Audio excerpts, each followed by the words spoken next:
Boa noite a todos. Aqui é o Renato, da Associação Nossa Cidade.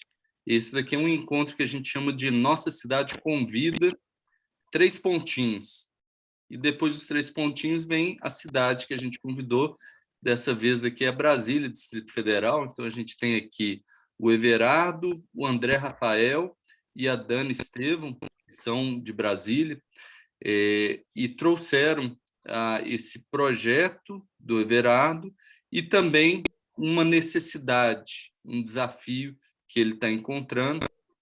E no Nossa Cidade Convida, a gente ouve, então, esse contexto, esse desafio, e depois passa a palavra aí para algumas pessoas que são associados à nossa cidade ou são amigos, parceiros, né? E assim, troca uma ideia, experiência, contatos, dicas, faz um networking, e é uma maneira da gente ajudar esse projeto a se materializar, né? Antes de passar a palavra aqui para o Everardo, deixa eu apresentar aqui os nossos convidados, né? A Cláudia Pires, ela é arquiteta, urbanista, então foi uma pessoa que me veio na cabeça, eu tenho que chamar ela por causa dessa questão do mapeamento urbano, né? Vocês vão saber do projeto Everardo, tem tudo a ver com isso. E ela também tem uma rede de contatos, uma articulação em rede maravilhosa, então vai ser, tenho certeza que vai ter muitas boas dicas, né? A Júlia é a nossa parceira da Fundamig, né? Então, a maioria das pessoas aqui são associadas à nossa cidade. No caso da Fundamig, é a nossa cidade que é associada à Fundamig, né? A federação que ajuda as associações e fundações privadas no estado de Minas Gerais, faz um trabalho excelente e, por coincidência, está fazendo um trabalho justamente sobre diagnóstico do terceiro setor e com esse desafio de captação de recursos. Então, vem aí algumas experiências que podem ser relevantes, né? O Tiago Alvim é um empreendedor, consultor que trabalha com isso, né, com a área de captação de recursos, tanto no Nexo, que é uma consultoria, quanto no Prozas, que é uma plataforma que faz essa conexão com oportunidades de editais e outras formas de financiamento. E o Guata, que também é um associado da nossa cidade, mas um empreendedor com uma experiência que vem lá de trás de um projeto de mapeamento cultural, né, chamado Garimpo Cultural, também a Feira Grátis da Gratidão, sei que ele atuou muito com a parte de captação de recursos para funcionamento da feira, e mais agora, né, também um trabalho de mapeamento relacionado aos empreendedores locais, né? Então, também vários desafios semelhantes de financiamento e experiências também, né? Compõe aqui o nosso grupo, mas aí é o pessoal de Brasília, né? O André Rafael, um empreendedor público super articulado, com boas ideias, que foi inclusive quem chamou a nossa cidade para esse debate, né? E a Dani também, associada da nossa cidade, que está lá em Brasília, companheira sempre aí, e também compõe essa turma aí da nossa cidade de Brasília. Everardo, passa a palavra para você, fica à vontade para apresentar o projeto, o desafio, e na sequência a gente faz uma rodada de perguntas, esclarecimentos e depois as rodadas de dicas e ajudas, tá? Certo. Renato, muito obrigado. André, todos vocês aí, muito obrigado aí por esse momento. Eu vou pegar esses 10 minutos para tentar ser bem objetivo no que eu estou me propondo a realizar. Bem, eu venho já há alguns anos, eu já tenho 66 anos, então não sou menino, e nesses anos todos eu sempre me dediquei à parte significativa de atuar na sociedade civil. Uma parte grande da minha vida sempre foi trabalhar com a sociedade civil, entendendo a necessidade de ver as localidades por onde eu passei e onde eu estou ser melhor.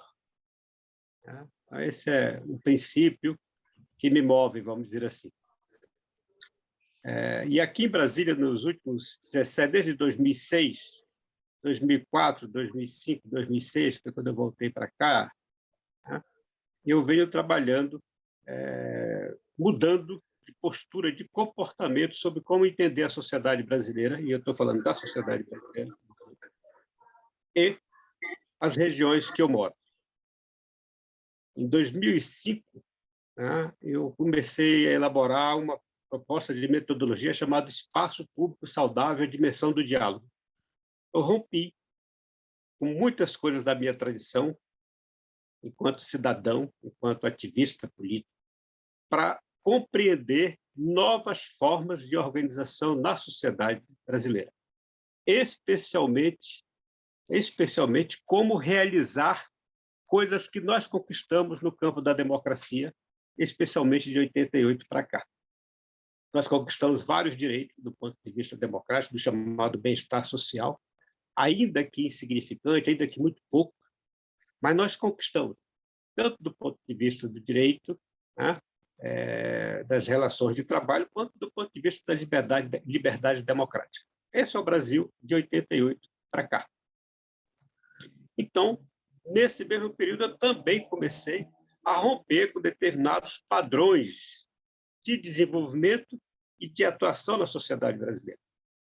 São padrões hierárquicos, padrões que sempre considerou uma sociedade de pouca cidadania ativa, de uma cidadania cívica, o nome que queira dar, ou de participação social, popular, etc.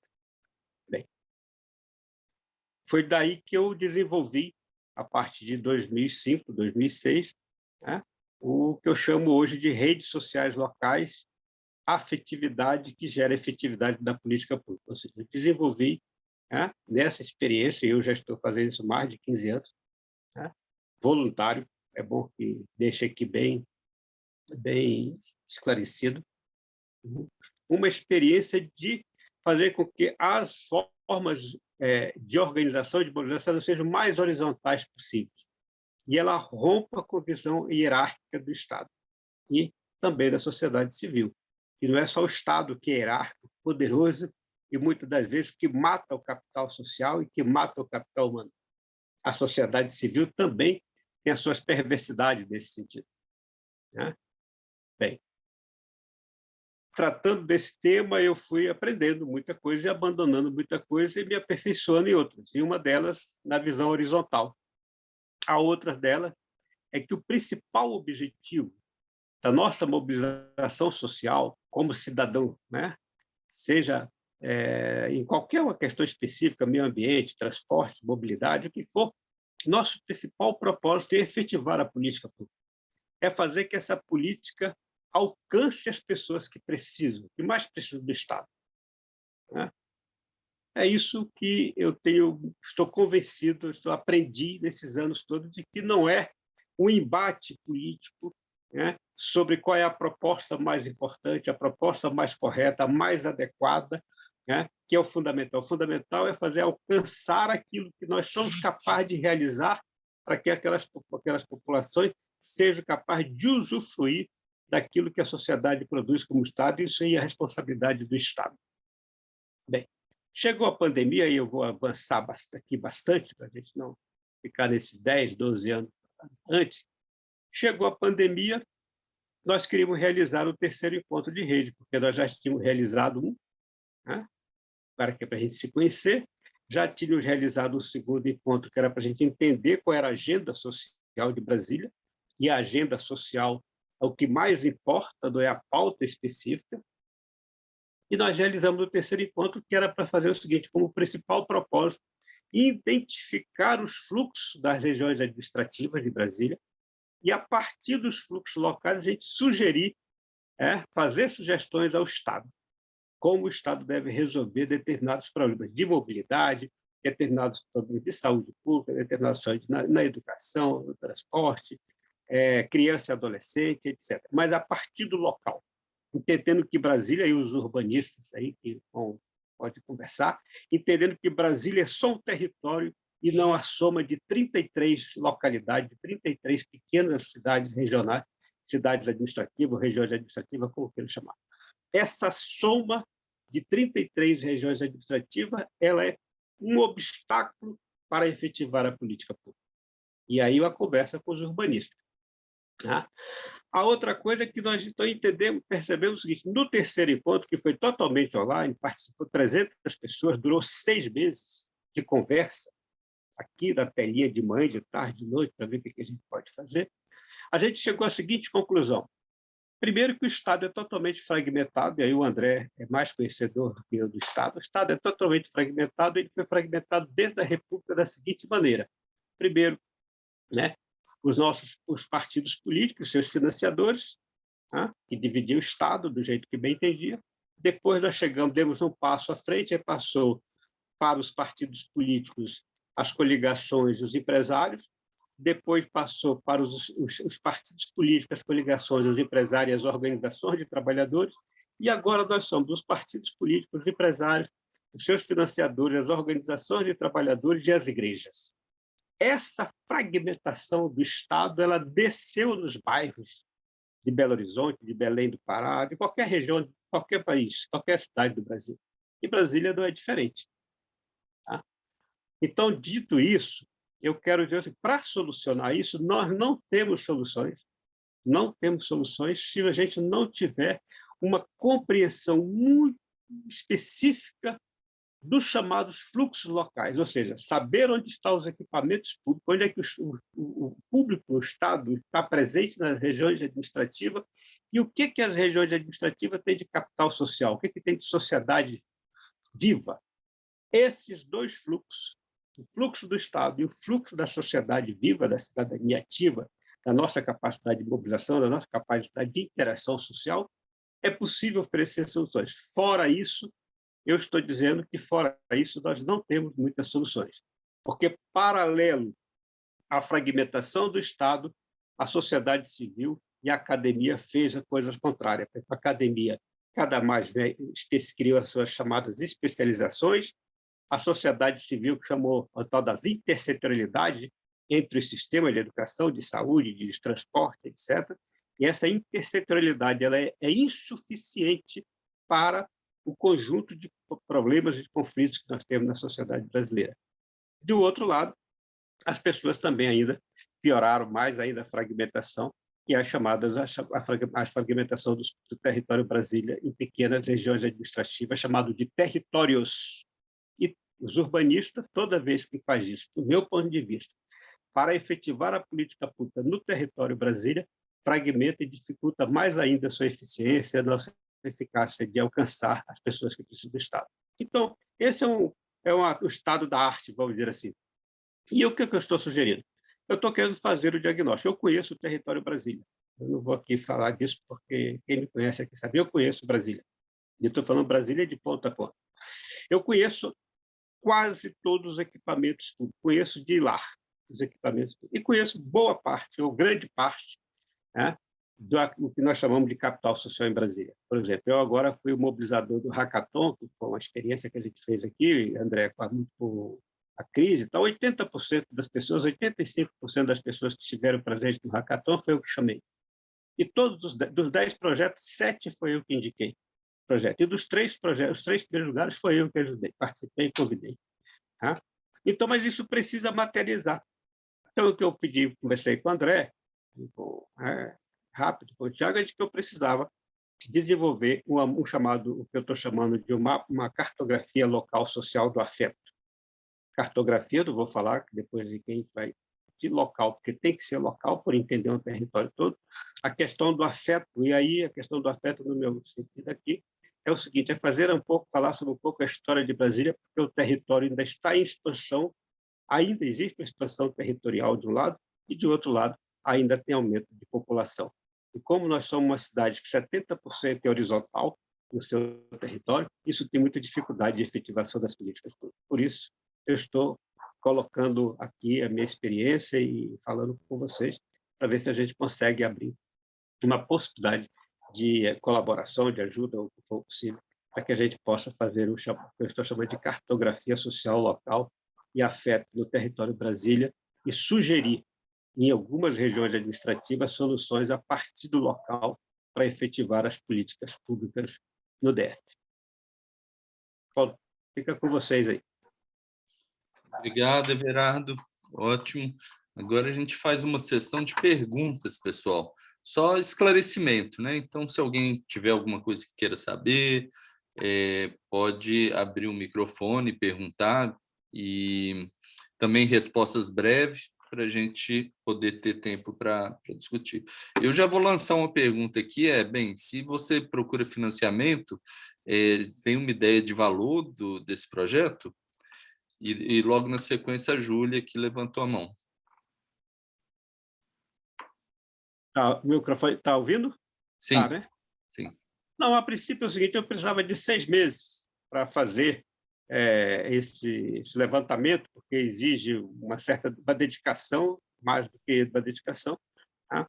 Exige também os questionários que são necessários para poder registrar. Tá? Então, eu imagino que seja entre 25 a 30 mil reais, que é dedicação exclusiva, eu não tenho outra possibilidade. Pergunta, Júlia, pode falar. Eu quero te perguntar, Everardo, se você pretende mapear organizações apenas registradas, né, com CNPJ, ou se você também está englobando as iniciativas de impacto, projetos coletivos que não são formalizados ainda. Principalmente os não formalizados. Nós temos um problema grave no CNPJ do Brasil, né?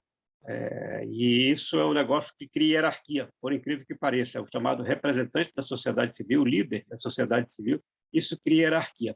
Não sou contra que tenha um líder, nem um representante, não é uma questão de princípio, mas é uma questão a ser questionada profundamente hoje. Então, principalmente os coletivos, as iniciativas individuais, a iniciativa qualquer seja, o cara que distribui cesta básica, que dá banho em cachorro, faz biblioteca no fundo da casa dele, para mim, são iniciativas de cidadania fundamental para entender o fluxo. Tiago, por favor, sua pergunta. Não, legal. Fundamental mapear esses coletivos, né? O que fica fora do radar também, né? Assim, eu tenho a experiência de usar um pouco o mapa lá do IPEA, mas está longe de ser uma visão assim, né? A gente vai lá e quando você vai ver mesmo, você não consegue pegar naquilo, né? Parece que está bem poluído ainda. A ideia é boa lá, mas não, acho que está longe de chegar no objetivo que você está buscando aí. E aí eu não sei se eu comi mosca aqui, que eu tive que ouvir uma mensagem, mas você tem CNPJ? Porque esse processo de captação de recursos... Não. Não. Essa é uma grande questão, viu? Assim... não, peraí, eu abri agora um dia desse, chamado MEI. Abri um dia desse, mas eu não tenho CNPJ de instituição, não. Porque, assim, isso tomando pelo Prozas, assim, até porque o Prozas também já buscou financiamento várias vezes, e o fato da gente não ser organização, essa relação com empresas fica muito mais complexo, assim. Até o pessoal da área de responsabilidade social da empresa tem dificuldade de tramitar qualquer coisa que não seja com uma entidade sem fins lucrativos, assim. E eu aí estou fica ali, escrevendo talvez, agora um livrinho aqui, Thiago. Eu estou aqui sobre as redes, e o título vai ser É Simples Assim. Né? É simples assim, é porque nossa tradição, a tradição que nós criamos, nós damos uma complexidade às coisas simples, né, para valorizar, né? É verdade. Então é simples assim. Deixa eu ver se tem mais alguma pergunta. Você, Dani, tem uma pergunta? Não, é só nesse... Ô, Everardo, mas você já não é cadastrado como ponto de cultura? Porque algumas questões a gente consegue resolver por esse mecanismo, não consegue? Não, eu abandonei todas essas questões legais há muitos anos. O ponto de cultura é um pouco mais simplificado. Eu larguei. Fazendo outras coisas e acabei deixando, enfim. Gente, mais alguma pergunta ou esclarecimento? Porque aí a gente começa depois uma rodada de conselhos, dicas, conexões, né? Eu tenho uma pergunta, então. Fantástico esse processo, essa iniciativa, né? Parabéns, Everardo. E o que está muito parecido com o processo que eu estou fazendo nesse momento, igual o Renato tinha comentado. Então, estou fazendo um mapeamento também, a gente também passou por um mapeamento afetivo, fizemos um concurso de fotografia para poder entender a visão, né, dos moradores lá das 3 comunidades que a gente está atendendo. E já tem 1 ano e meio assim, que eu estou nessa questão da captação de recursos, converso com um, com o outro, dentro das empresas. É uma região em Belo Horizonte, Barreiro, que tem muitas empresas, tem grandes CNPJs e tem mineradora ainda na história. Então, existe uma conversa e existe muito recurso no lugar. Só que não é algo tão simples assim. Então, a questão do CNPJ foi uma questão que eu precisei resolver assim rápido, assim, mas eu tenho assim uns 10 CNPJs na mão que eu consigo lidar com isso, que eu consigo trabalhar, seja com parceria, seja com enfim, seja como associado, né, no caso da nossa cidade. Então, Guarda, vamos concentrar mais nas objetivo, perguntas, né? A não ser que, assim, Tá. se não tiver mais nenhuma, você já está começando, né? Mas se tiver uma pergunta, melhor. Sim, Então, foi já mal. segue. Eu alonguei, assim, eu queria ser mais objetivo mesmo. A pergunta é porque faz um pouco parte assim do cenário que eu queria desenhar para poder ter essa pergunta. Que é assim, existe um projeto todo escrito, com resultados, com objetivos, porque no meu caso, por exemplo, eu precisei escrever um projeto gigante, primeiro, um programa de 3 anos, para poder apresentar, o pessoal falar assim, nossa, você nunca fez um projeto grande desse jeito aqui, a gente não tem como patrocinar isso. E aí eu peguei um recorte de dentro daquele projeto, desenvolvi, e aí foi uma captação muito mais simples, para poder dar o start na coisa e conseguir fazer girar a roda, sabe? Então, às vezes, com o projeto todo escrito, mais detalhado e tal, conseguir captar para ele é difícil, mas é importante, mas ele também vai dar essa abertura para poder tirar um trecho de dentro do projeto e fazer a coisa só funcionar mesmo. Então, a pergunta é essa, existe o projeto escrito, existe essas coisas formatadas assim? Tem, mas o meu é bem simples. É bem simples. O que eu estou... ele vai ter um questionário simples, de 7 a 9 perguntas, que são as perguntas que a gente quer, sobre qual é o fluxo dos sistemas, do sistema de Estado, e qual é o fluxo do sistema dos chamados coletivos, da chamada sociedade civil. Ponto. Tem mais nada, nenhum. Por que eu estou dizendo isso? Porque o nosso problema central, e eu estou falando aqui nesse caso específico de Brasília, a maioria das regiões administrativas nós temos equipamentos públicos suficientes, não é igual a Belo Horizonte, que é muito mais complicado, Rio, São Paulo, Salvador, que é um negócio. Aqui não. Você tem um território pequeno, você tem equipamentos públicos e você tem política pública. O que você não tem? É acesso.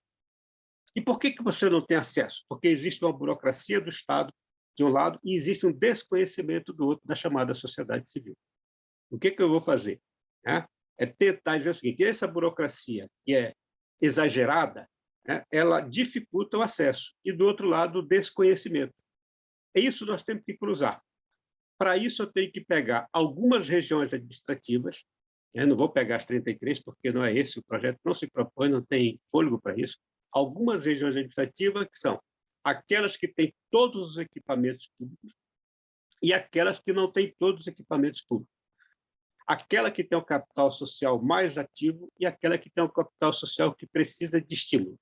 Tá? Isso eu conheço, porque eu conheço o mapa. Eu tenho o mapa na cabeça, porque eu já fiz um mapa chamado Mapa Afetivo do Território Brasília, há uns 6 anos atrás, eu tenho um livrinho sobre espaço público, sobre esse tema. Tá? Então, não vai ser tão difícil. Agora, o objetivo central é esse. Sem entender esses 2 fluxos, pode botar aí governo, que entrar governo, sair governo, que não consegue fazer. Por exemplo, o governo aqui com a questão da segurança alimentar, o governo federal resolveu distribuir 50 mil cartões, são 50 mil famílias, um programa chamado Prato Cheio, que é R$250 para cada pessoa, ou família, que recebe no seu local e ele pode comprar no mercado da região administrativa dele. Se ele morar na Ceilândia, ele compra na Ceilândia. Se ele morasse em Belo Horizonte, no bairro X, lá, né? Ele compraria no bairro X, no bairro Y, ele compra no bairro Y. O problema é o seguinte, quem foi que foi fazer a entrega foi o BRB. Então, o BRB não conhece o fluxo, que é o Banco Regional de Brasília. Isso poderia ter sido feito diretamente pelos CREAS, pelos CRAS, pelas unidades básicas de saúde, que você descentralizava. Tá? Mas não, a burocracia centralizou, então, de repente, você tinha 3, 4, 5 mil famílias que não conseguiam receber o prato cheio, o cartão de R$250. Quer dizer, isso é a incapacidade de compreender os fluxos no local. Ao mesmo tempo, nós estávamos fazendo o terceiro encontro de rede, né?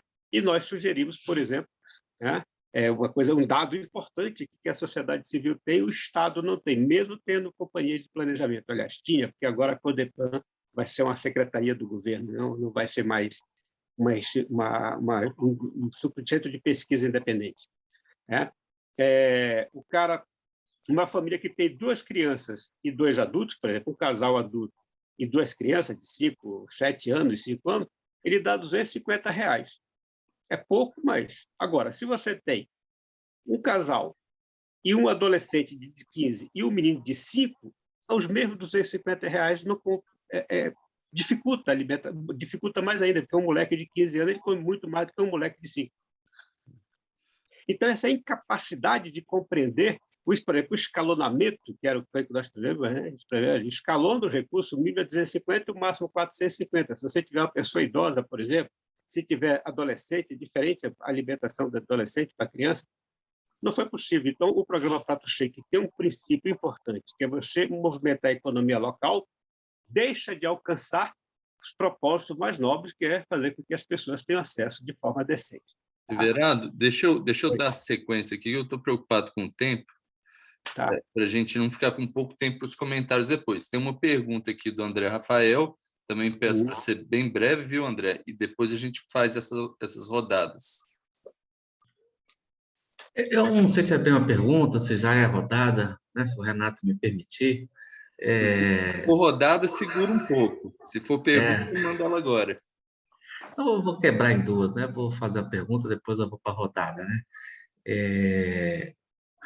Eu vou perguntar para o Everardo, assim, o Everardo ele tem um profundo conhecimento de Brasília, né? Isso não é, quando ele fala assim, não é exagero. Ele, há muitos anos, pega a mochilinha dele, entra no metrô, no ônibus, pede carona, ele não dirige, pede carona, etc. Vai para todas as regiões administrativas de Brasília, cada semana tem um encontro de uma rede social local, que, né, é numa região administrativa, e lá ele encontra a ponta do Estado, né, e ele tenta fazer essa ponta do Estado conversar com os problemas da cidadania. A ponta do Estado é a burocracia do nível de rua, né, que o pessoal fala aí na gestão pública, na ciência política, etc. Ele vai lá, encontra o policial, encontra o pessoal do CRAS, encontra o pessoal da educação, e aí, ou seja, ele de fato tem um contato, né? Eu digo que eu sou servidor público e federal, mas assim, a maioria dos meus colegas não tem a menor noção, né, das problemáticas de Brasília nesse nível, né, que o Everardo tem. Eu até digo que assim, nós precisamos aproximar ele, né, e essa dinâmica dele, da Escola Nacional de Administração Pública, né, da Fundação João Pinheiro aí, mas desses níveis, né, para ajudar, né, o Estado a se movimentar, criar programas para levar o servidor para aquela ponta. Mas aí depois a gente pode comentar um pouco mais sobre isso, né? O Everardo, ele faz muito com pouco, né? Consegue movimentar o Estado, consegue, né, algumas vezes ele consegue movimentar o governador, o secretário, ou seja, isso sem ter partido, sem ter institucionalidade, sem ter muitas coisas. Mas ele conhece muita gente, ajuda nos contatos. Ele é um Renato também desse perfil, um cara transformador, realizador. Acontece que ele faz isso tudo muito no esforço voluntário, muito voluntário. E às vezes a gente vê que, poxa, como é que um cara que faz acontecer, a gente não consegue ter uma rede de estrutura de apoio, de financiamento, etc. Então, isso é uma coisa que eu fico imaginando, né? Eu queria, há algum tempo, conectar o Everardo com a nossa cidade para ver, assim, como é que a gente consegue aproveitar. São duas forças muito interessantes para se conectar. né? E o Everardo, eu acho que às vezes assim ele, né, falou aí, não, já me livrei dessas questões aí dessas burocracias, desses estados, desses CNPJ, desse trem. Mas eu acho que a gente precisa talvez ajudá-lo a pensar que isso é útil em alguns aspectos, vai facilitar essa transformação, esse poder de realização dele. E talvez a associação tenha a capacidade de auxiliá-lo nisso, né? É ruim ele ter que perder tempo com essas coisas, mas se a gente também conseguir acelerar, facilitar as coisas para ele, talvez ele dá um pouco mais de bola e vira, né, faz uma ação mais ainda transformadora. Mas é isso, aproveitando que eu tenho que fazer uma pergunta, Everardo. André, se não tiver pergunta, não tem problema não, viu? Mas assim, Se tiver, eu queria pode, ver, mas não eu precisa. queria ver o Everardo dentro da dinâmica dele, né, que a gente já sabe que ele vai continuar fazendo indo em todas as regiões administrativas, etc. Como é que essa cartografia, né, do afeto aí, como é que você acha que ela de fato vai ajudar nisso, assim? Porque talvez isso você já faz, né? O que é o quê do diferente desse processo, né? Porque você já faz, você já vai lá nos equipamentos, já tem que entender por que a cidadania não se conecta nos equipamentos. Isso já é uma coisa que você já faz, né? E agora, qual que é o diferencial, né, dessa sua ação em relação a isso que você já faz? Só para a gente ter uma compreensão, talvez eu não estou ainda captando. Eu sei que tudo que o Everardo faz tem um poder transformador, uma criatividade muito grande. Depois é legal ele compartilhar os livros dele, escrever livros interessantes, etc., aí com o pessoal que vale a pena. Ele tem um outro livro assim como é que é o da educação lá? Mexer, como é que é? É Saber mexer sensacional. aquele trem dele. Isso aí é sensacional. Depois desse aí deve ter que fazer republicações. Mas é isso, Everardo, conte para a gente aí o que é de fato esse objeto transformador dessa cartografia. O que você está percebendo que ele é diferente em relação ao que você já faz de fazer essas conexões? O transformador é o seguinte, André. Nesse livro aqui, o Redes Sociais Locais, eu faço um fluxo. Eu, pela primeira vez, e acho que não é só eu, aqui em Brasília, é a primeira vez que se materializa um fluxo para efetivar a política pública a partir da colaboração entre Estado e sociedade civil. Então, aqui, esse fluxo, essa materialização aqui, para mim, foi um grande avanço e é muito importante se entender. Agora, o que foi que aconteceu no terceiro encontro? As pessoas não conhecem os fluxos locais. Por exemplo, vou dar um exemplo. Brasília tem 260 mil pessoas acima de 60 anos. Temos dados de pesquisa da Companhia de Planejamento, né? Desses, 56% moram no plano piloto. O problema é que os 44% que não moram no plano piloto é quase 70%. E mais de 80% precisa do Estado. Então, não tem sentido fazer uma política pública pensando na maioria, nas pessoas do plano piloto, por mais que seja a maioria. Você está entendendo?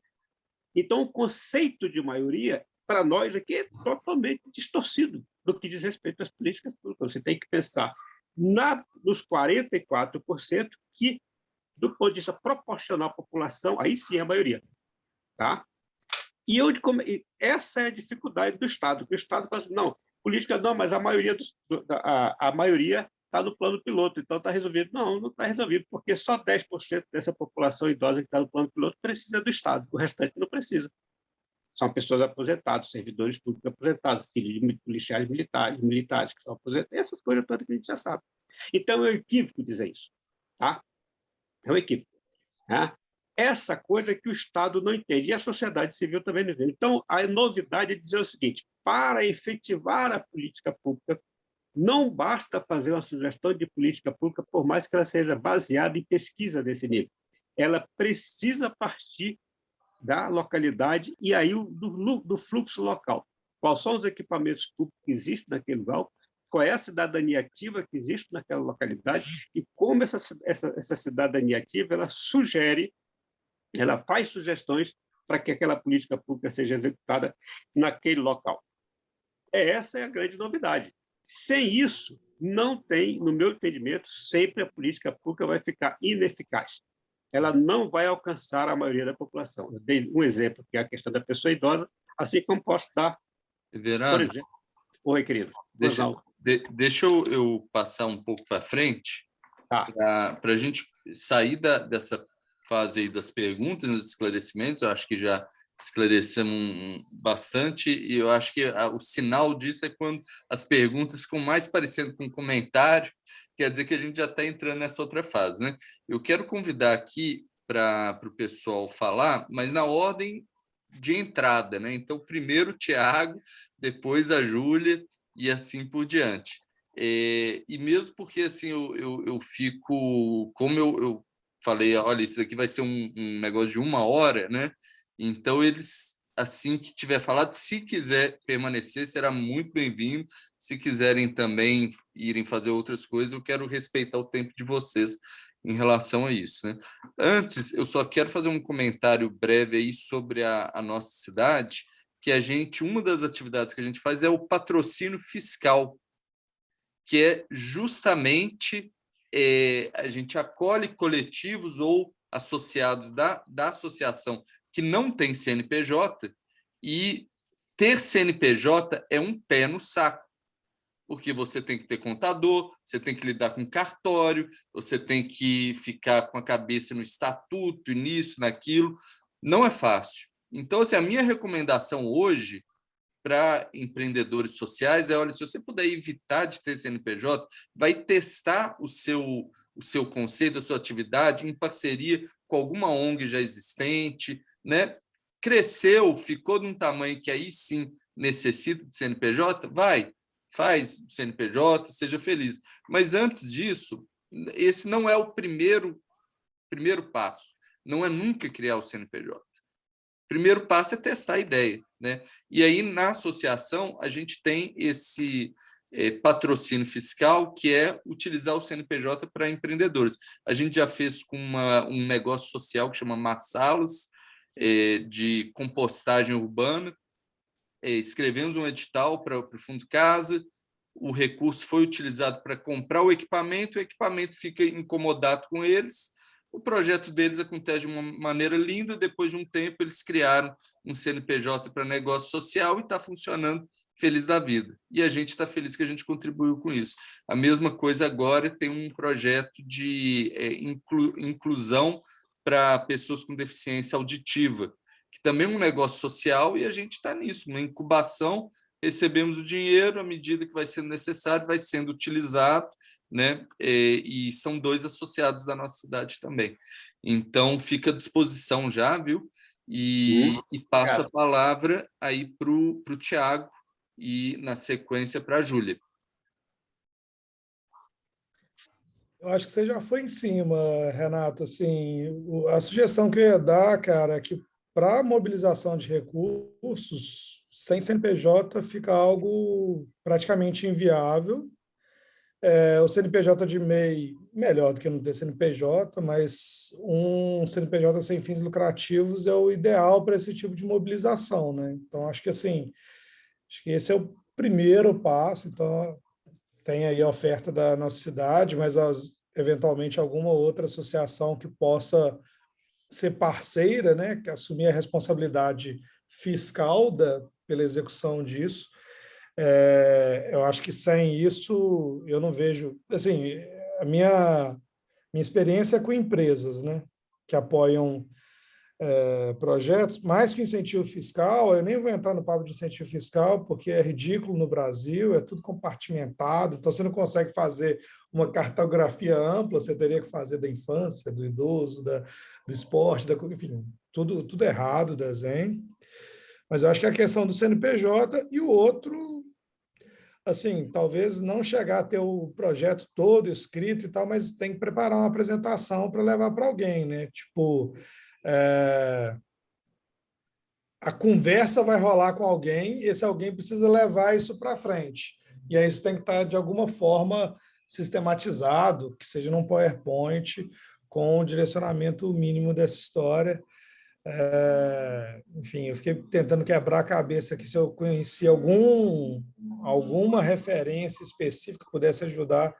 Não me veio nada, mas aí é começar a mapear as empresas de preferência que tenha interesse no território aí do DF, e bater na porta com essa apresentaçãozinha, assim, eu acho que é fundamental. É isso, 25 mil não é um grande investimento, mas também é difícil de passar o chapéu, né? Então, eu só fico vendo essa possibilidade aí dos investidores de empresas mesmo, né? Área de responsabilidade social. Acho que é isso. Certo.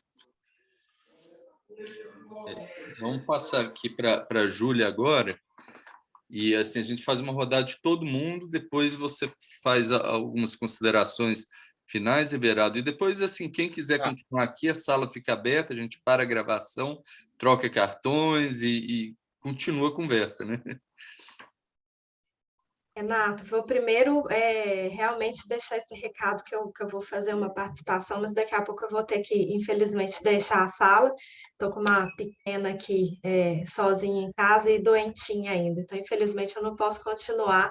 Mas primeiro agradecer o convite, dar os parabéns pelo trabalho que o Everardo vem fazendo, realmente é transformador e é necessário, né, Everardo? E aí a minha fala, ela reforça muito tanto que o Renato quanto que o Thiago falaram. A gente está, em Minas Gerais, como o Renato disse, num esforço bem semelhante ao seu, né? Eu vou até deixar aqui depois o nosso book de apresentação do projeto, o projeto diagnóstico do terceiro setor Minas Gerais. A diferença nós estamos inicialmente mapeando organizações com CNPJ ativo, né? Isso já é um esforço, né? Que Minas Gerais são 853 municípios, a gente tem mais de 80 mil organizações cadastradas, embora a gente saiba que muitas dessas, e aí está uma das questões do CNPJ, né?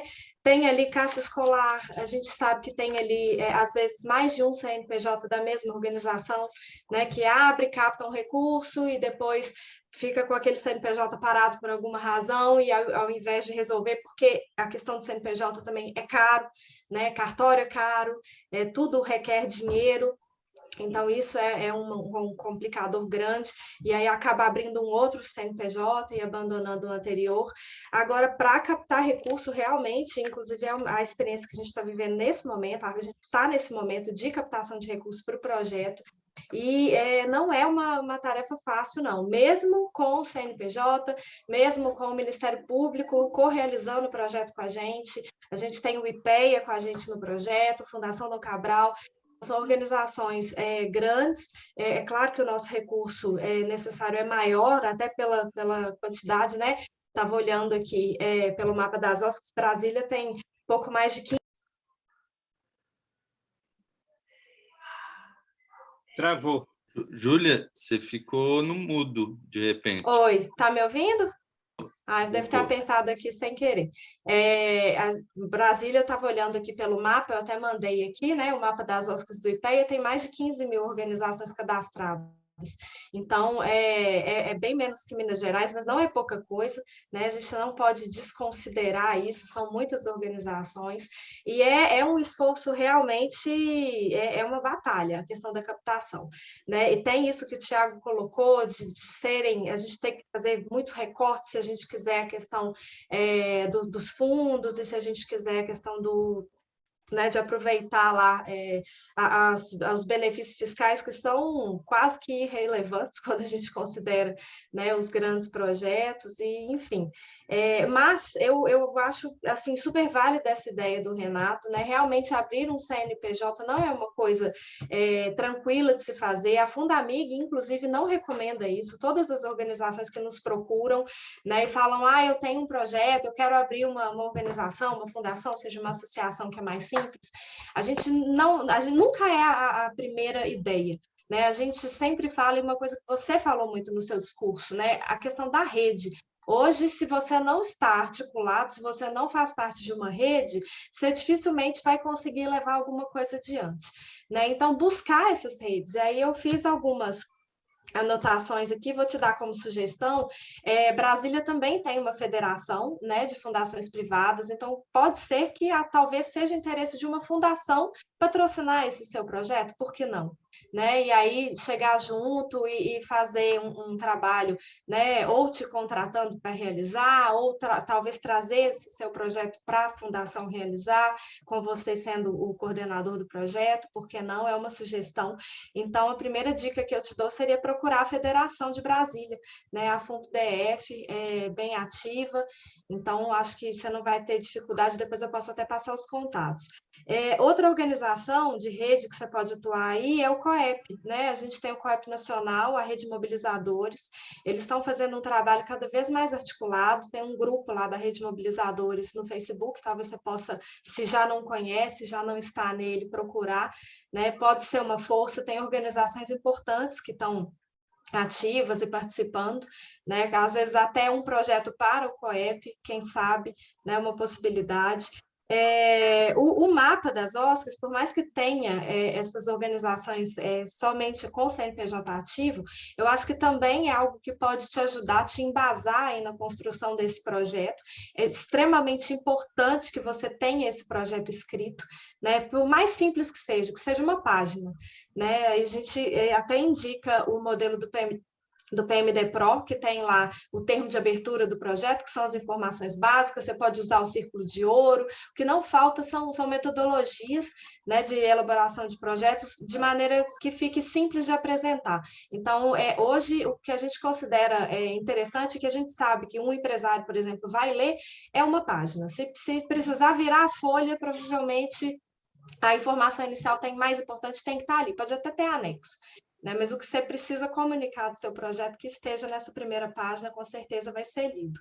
E tem o Mais, que é uma coalizão de startups que está realizando um mapa do impacto social, e aí tem muito mais a ver, porque a ideia é também cadastrar organizações que estão fora do mapa das OSCs do IPEA, que não tem CNPJ ativo.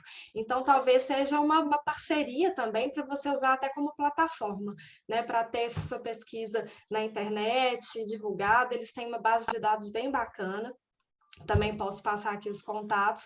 E aí, o Renato já falou da Associação Nossa Cidade, e eu ia falar também da Idealist, né, Renato? Quem sabe é uma plataforma também que pode né, aí apoiar o trabalho. Eu sei que vocês trabalham com essa questão das redes e, né, com esse voluntariado local, que, querendo ou não, como o André disse, né, o trabalho do Everardo é um trabalho de voluntariado.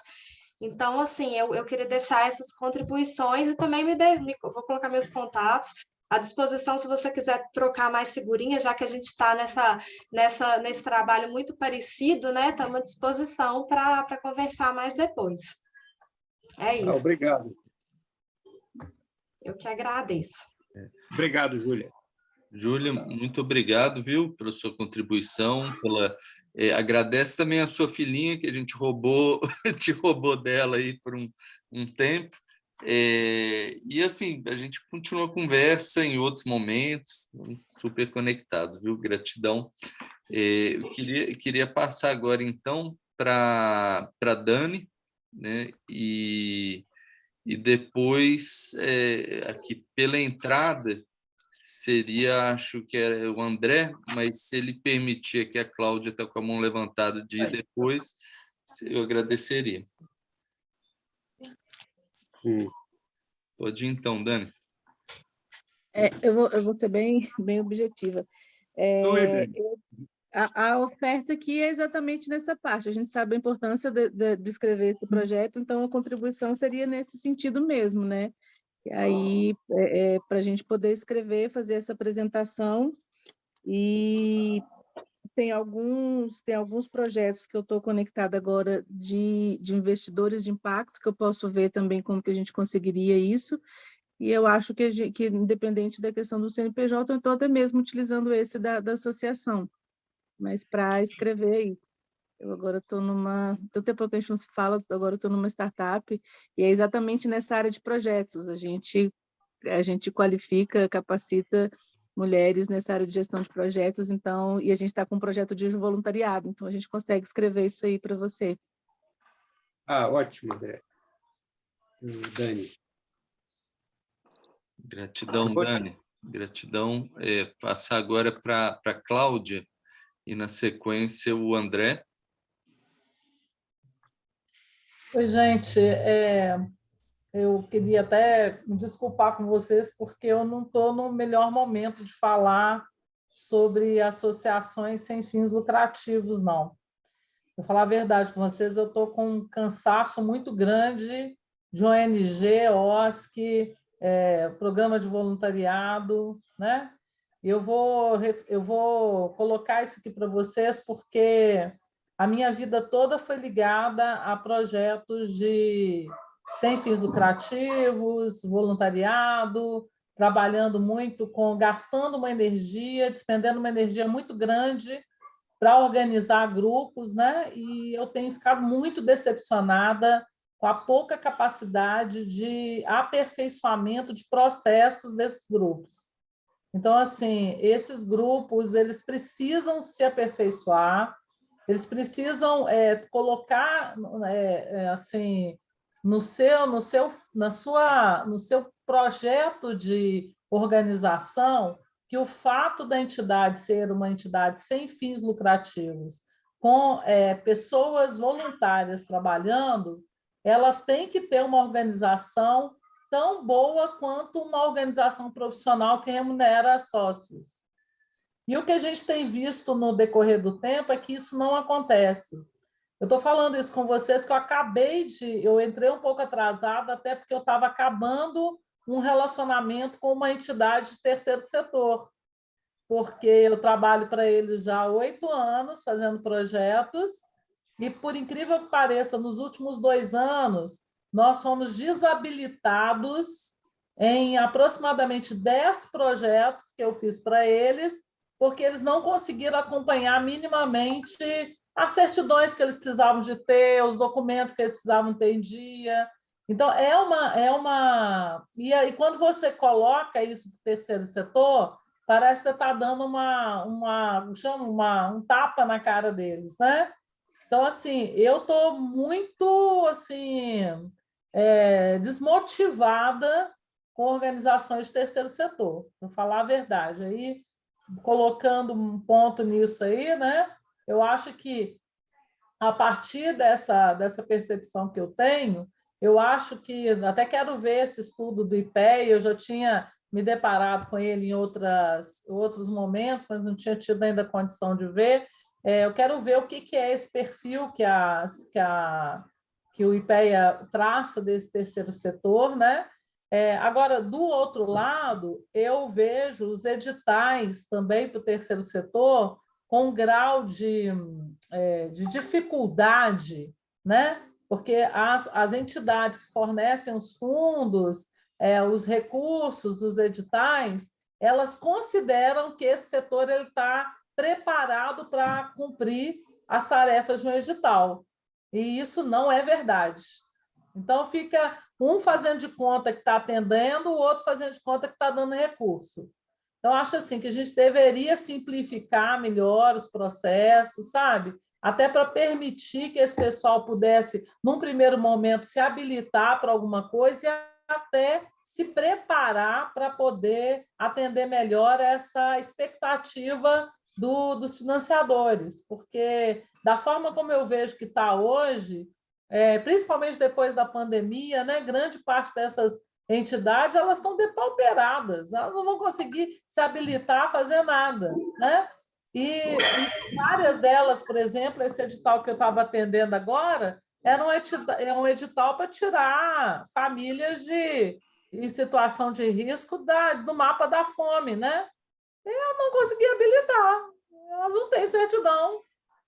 Né? E quando você fala com eles que você tem a certidão tal para poder atender esse edital, a pessoa vira para você e fala, tenho. Quando você vai ver, é vencido, tem 1 ano de... Não, entendeu? Então, assim, é complicado demais lidar com isso. Eu não sei, aí quando você vai falar, você tem muita dificuldade também das pessoas entenderem isso. Então, assim, eu estou muito assim, Renato, você me fez esse convite, mas eu estou assim, muito desmotivada. Ô, você Cláudio, conhece que eu tenho uma energia muito focada nessa questão do voluntariado, só que eu não estou conseguindo me realizar nesse setor. Eu estou assim, pensando e me afastar desse setor. Cláudia, eu primeiro assim, eu lamento essa experiência, né, e esse luto, essa decepção, né, e eu celebro também a sobriedade das suas palavras, porque isso que você falou é uma realidade na nossa cidade também. A gente tem dificuldade de ter esse profissionalismo, de ter o engajamento das pessoas de uma maneira compromissada, né? Muitas vezes assim deixa a peteca cair, a gente tem que de alguma maneira dar um jeito de resolver, porque senão ela fica caída. E isso eu sei que não é comum, sabe? Isso que você está falando não é uma exceção. A minha percepção é a regra. A gente tem atuado na nossa cidade nas duas pontas. Uma tentando nos profissionalizar, né? Mesmo trabalhando como voluntário, tentando ter os papéis bem definidos, os processos bem definidos, as prestações de contas transparentes e até mesmo uma rede de proteção, no sentido de que algum voluntário falhar, né, ou algum associado que não é remunerado falhar, a gente sabe o que vai acontecer. E ter uma rede, uma comunidade para poder colocar a mão embaixo e não deixar o negócio se quebrar, sabe? Então, num lado, a gente tem feito isso. Do outro lado, como grant maker, né, a gente também faz a gestão do Fundo Brumadinho, a gente tenta ser um financiador que não exige todas as exigências que é exigido normalmente pelos editais. Então, a gente tem financiado coisas assim de pessoas que não sabem mexer em e-mail. Eles mandam prestação de contas pelo WhatsApp, porque não tem são analfabetos digitais, mas estão na comunidade, estão agindo, estão sendo efetivos com pequenos valores. Então, eu acho que é possível, um alento aí, né, uma mensagem de esperança para você, é possível as duas coisas que você falou como necessidade. Nenhuma das duas é fácil, mas é possível.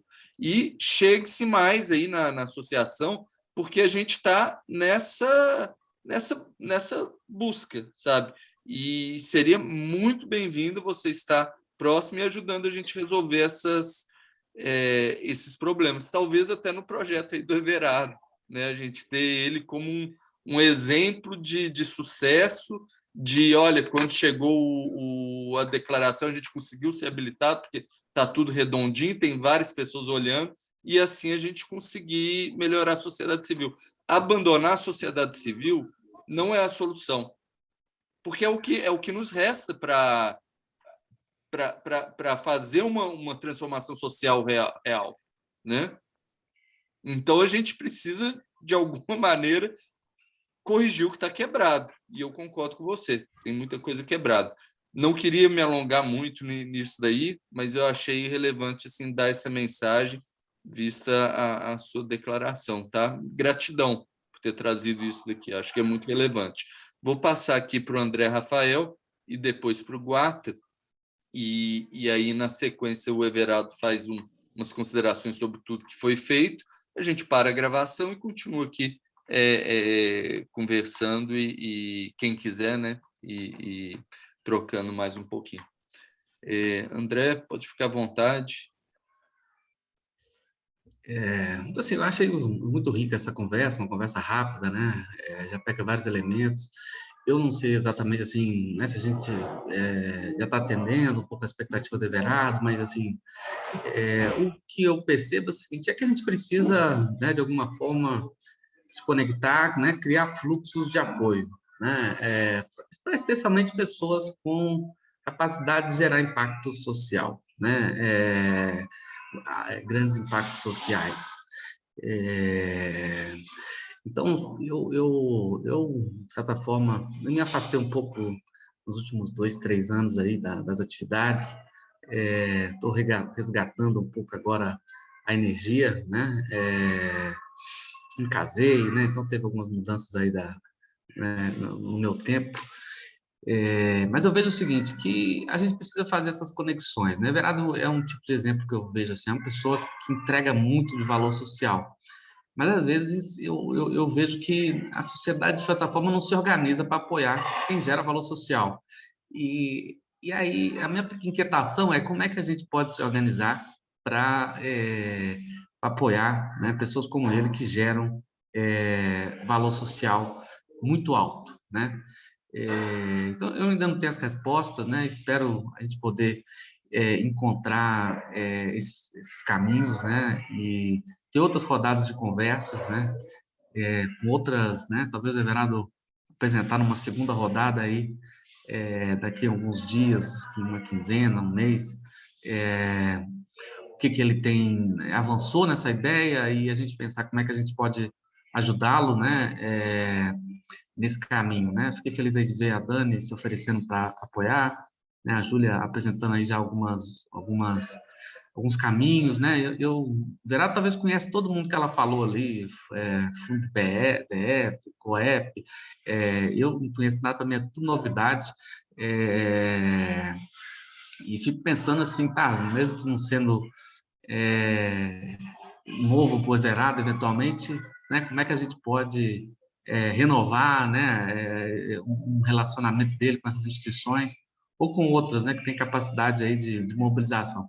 Eu vejo que, de alguma forma, além dessas, né, dos editais de Estado, que a gente possa tentar, né, entender melhor para facilitar a vida do empreendedor como o Everardo, ou esses laços, as conexões com a empresa, a gente também tem que se conectar nas corporações de servidores, né? Todas elas têm associações, né?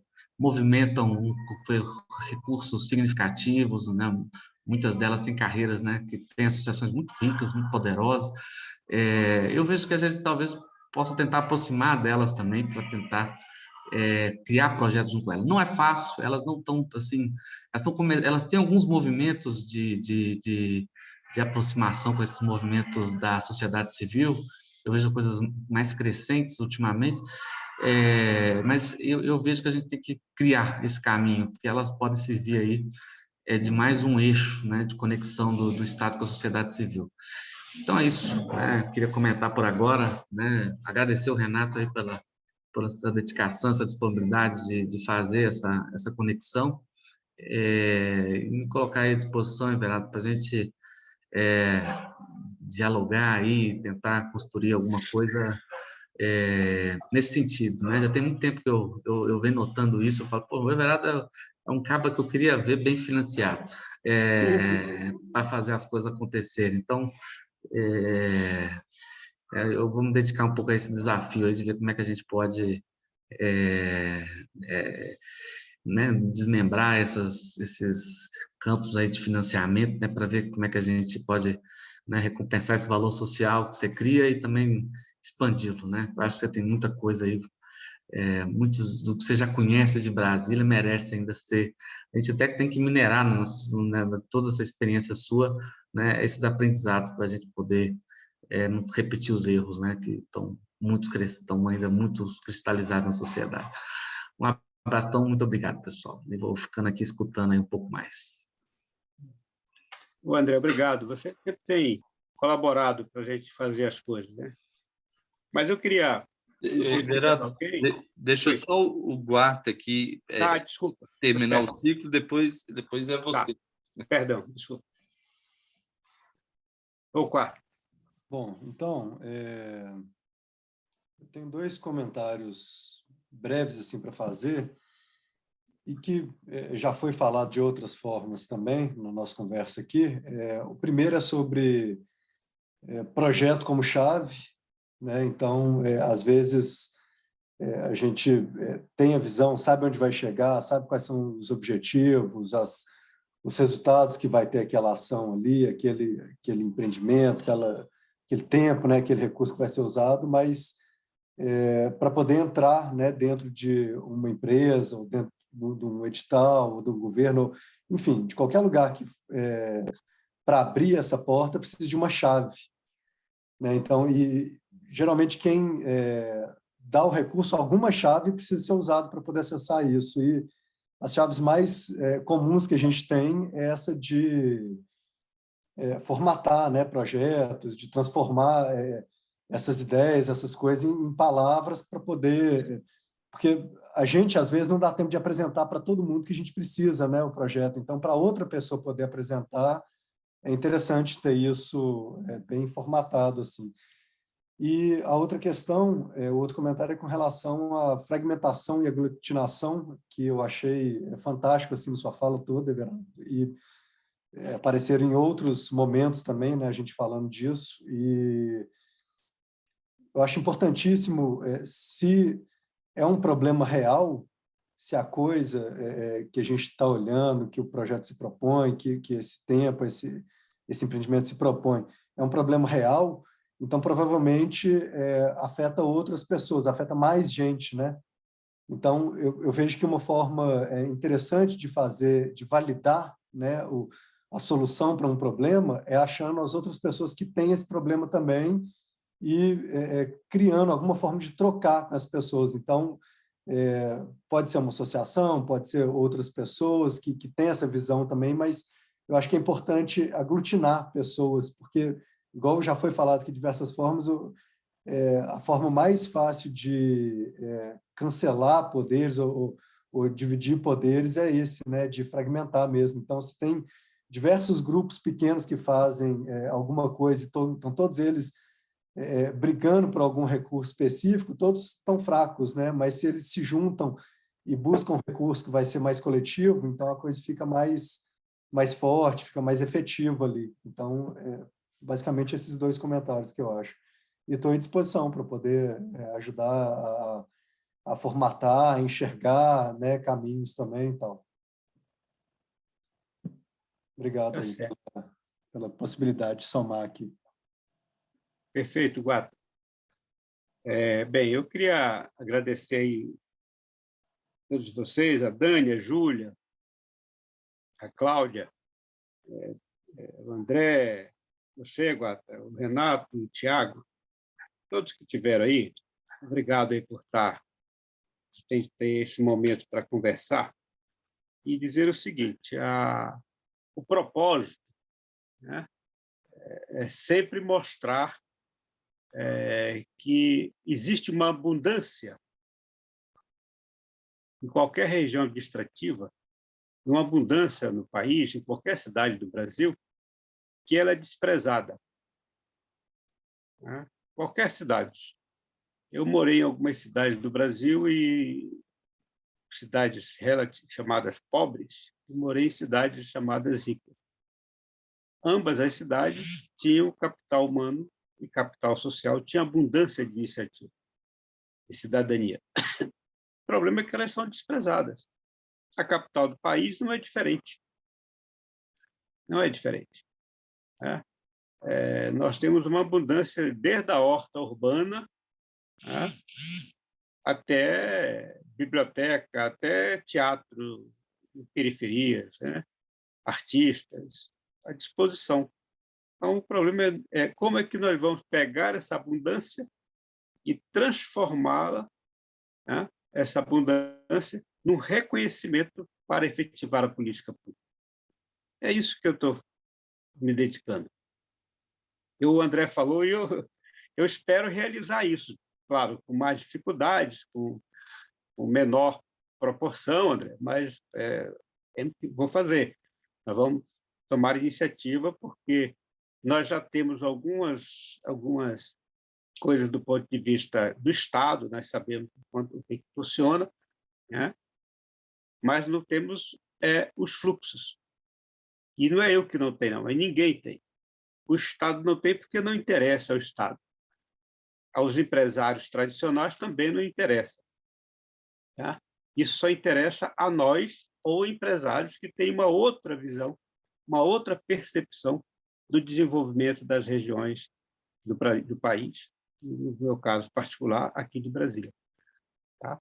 Então, é isso. Eu espero... Achei ótimas sugestões.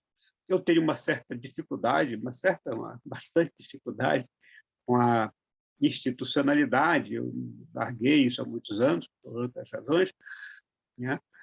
mas eu sei da importância, reconheço.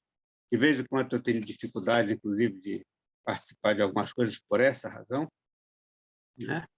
Mas eu acho que o que a gente puder dialogar para facilitar, né, para fazer o projeto, eu estou à disposição, eu quero também me colocar aqui à disposição. De qualquer maneira, fica aí a ideia geral, para que todos saibam, né? Os fluxos, para mim, são fundamentais, os fluxos locais. Sem entender eles, não tem como você viabilizar.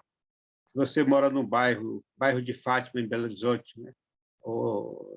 E não souber quais são os equipamentos públicos, não souber o que tem lá de atividade de cidadania, a política que você mandar para lá, ela vai ter mais dificuldade de ser implementada, seja ela qual for. Seja ela qual for. Tá? É o que eu tenho percebido aqui e em outros lugares onde eu tenho conversado também com as pessoas. Então, fica aí. Mas, de antemão, estou muito grato aí pelo bate-papo e vamos embora tocar o barco, né? Eu entendi perfeitamente aí a fala da Júlia, mas eu, como diz o outro, eu preciso estar animado, né? Eu preciso estar animado mesmo, sabendo aí dos obstáculos, mas nós vamos ter que continuar fazendo. Piorou, eu não tenho dúvida de que piorou nos últimos 3 anos no Brasil, 4, 5 anos, piorou bastante, mas eu acho que também apareceram novas soluções. O próximo livro, por exemplo, que eu pretendo lançar, o título vai ser Simples Assim. É simples. É tão simples que a gente tem dificuldade de adquirir, de compreender, de reconhecer. Nós não fomos ensinados a reconhecer as coisas simples. A gente só foi acostumado a reconhecer coisas chamadas complexas, grandes. Tá? E aí esse talvez seja um obstáculo para efetivar as políticas do Brasil. Mas obrigado por tudo, Heitor. Eu estou aqui feliz da vida de ter encontrado todos vocês aí. Tá bom? Que bom, Everardo. Eu também fico muito feliz. Agradeço aqui você, agradeço o André por ter feito a conexão, né? E já faz um tempo que ele está aí trabalhando essa conexão. Que bom que finalmente a gente conseguiu aí encontrar virtualmente, que isso seja um primeiro passo de várias realizações, né? Eu vou aqui desligar a nossa gravação e abrir para a gente, agora sem moderação, poder trocar e conversar com os outros aí, com tranquilidade. Quem quiser sair também pode sair. Eu vou fazer um chazinho para mim e vou voltar. Um abraço, gente. Tchau.